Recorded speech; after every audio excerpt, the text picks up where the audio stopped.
Pozdravljeni. Moje ime je Franc Jožef Hannibal grof Hohenwart.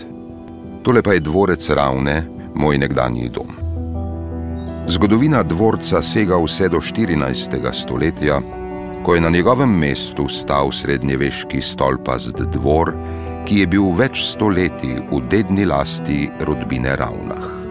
Njen najznamenitejši predstavnik je bil vitez Bernardin Ravnah, ki je skupaj z očetom postavil utrdbo in protiturško zatočišče na Šilentabru. Še vedno ni gotovo, ali je rodbina dobila ime po stolpu ali je bilo obratno. Naj bo tako ali drugače. Danes dvorec vsi poznajo pod imenom Ravne oziroma Rovne. Čeprav je moj dom stal na ravnini, sem se rad podal tudi v hribe. Med drugim sem osvojil Mangart, kar je bil sploh prvi dokumentirani vzpon na ta vrh. Na pohodih sem zbiral okamnine in minerale ter proučeval redke rastline. Ena od njih, Hohenwartov kamnokreč, je dobila po meni svoje ime. Napisal sem tudi prvi vodnik po Postojnski jami.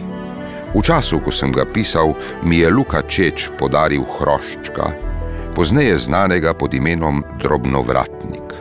Latinsko ime je dobil po meni. Takole pa sem bil videti jaz. Z ženo sva na posestvu rada sprejemala goste, ki so občudovali najino baročno rezidenco in skrbno urejen vrt.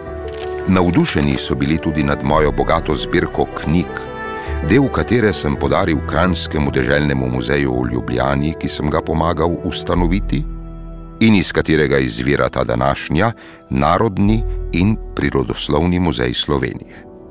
Muzeju sem daroval tudi zbirke školjk, okamnin in jamskih kapnikov.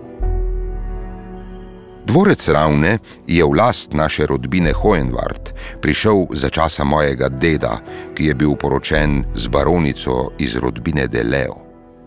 Babica nam je rada pripovedovala o svojih prednikih, znanih po trgovini s soljo. Eden od njih, Karl de Leo, je v začetku 17. stoletja bojda kupil posestvo Ravne prav zato, da bi varno naložil izkupiček od te dejavnosti.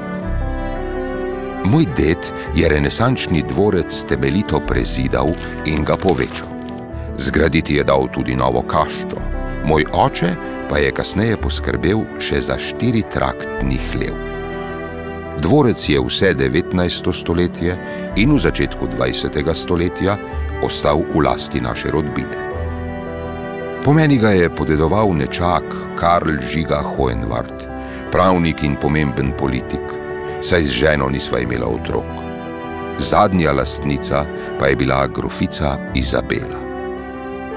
Izgled dvorca se vse do danes ni bistveno spremenil, temeljito pa se je spremenila njegova namembnost. Nazadnje so bila v njem urejena stanovanja, predtem je bila v njem kmetijska šola. Veseli me, da je nekdanji grajski hlev danes namenjen vzreji žrebet. Takšna je pisana zgodovina dvorca Ravne. Upam, da ga beli lipicanci popeljejo v svetlo prihodnost.